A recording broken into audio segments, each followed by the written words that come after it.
केरळम राज्यातील मुख्यमंत्री पदाचा सस्पेन्स अखेर संपला आहे. काँग्रेसने गुरुवारी व्ही डी सतीशन यांच्या नावाची घोषणा केली. व्ही डी सतीशन हे केरळम राज्यातील पुरावूर या विधानसभा मतदारसंघाचे आमदार आहेत.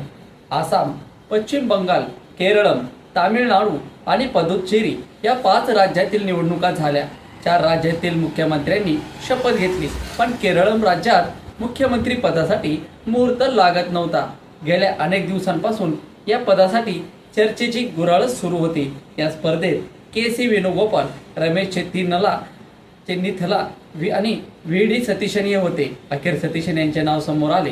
काँग्रेसचे महासचिव दीपा दास मुन्शी यांनी सतीशन यांच्या नावाची घोषणा केली. आता केरळम राज्यात काँग्रेस पर्व सुरू झाले आहे. डावे पक्षाची सत्ता या निवडणुकीत संपुष्टात आली, तर तामिळनाडूमधील सत्तेत काँग्रेस की पोस्टवर आहे. विधानसभा निवडणुकीचे निकाल या 4 मे रोजी जाहीर झाले होते. केरळमध्ये काँग्रेस आघाडीने सत्ता काबीज केली. LDFच्या 10 वर्षाच्या सत्तेला सुरुंग लावण्यात काँग्रेसला यश आले.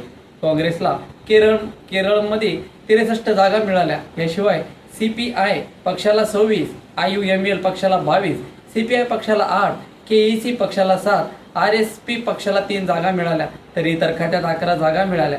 यानंतर सरकार स्थापनेच्या हालचालींना वेग आला. केरळम काँग्रेसने UDF आघाडी घेतलेली आहे, पण मुख्यमंत्री पदाचा चेहरा कोण यावर सस्पेन्स काही संपेना. मुख्यमंत्री पदाचे गुळपीट सुरूच होते. जवळपास 10 दिवसांच्या मॅरेथॉन बैठकीनंतर सतीशन यांचे नाव जाहीर करण्यात आले आहे. व्ही डी सतीशन केरळम राज्यातील पुरावूर या मतदारसंघातून 6 वेळा आमदार राहिलेले आहेत. त्यांनी राज्यात काँग्रेसला बूस्टर डोस दिल्याचे मानले जाते. मरणासन्न काँग्रेसमध्ये जीवन फुंकण्यात त्यांचा मोलाचा हात असल्याचे मानले जाते.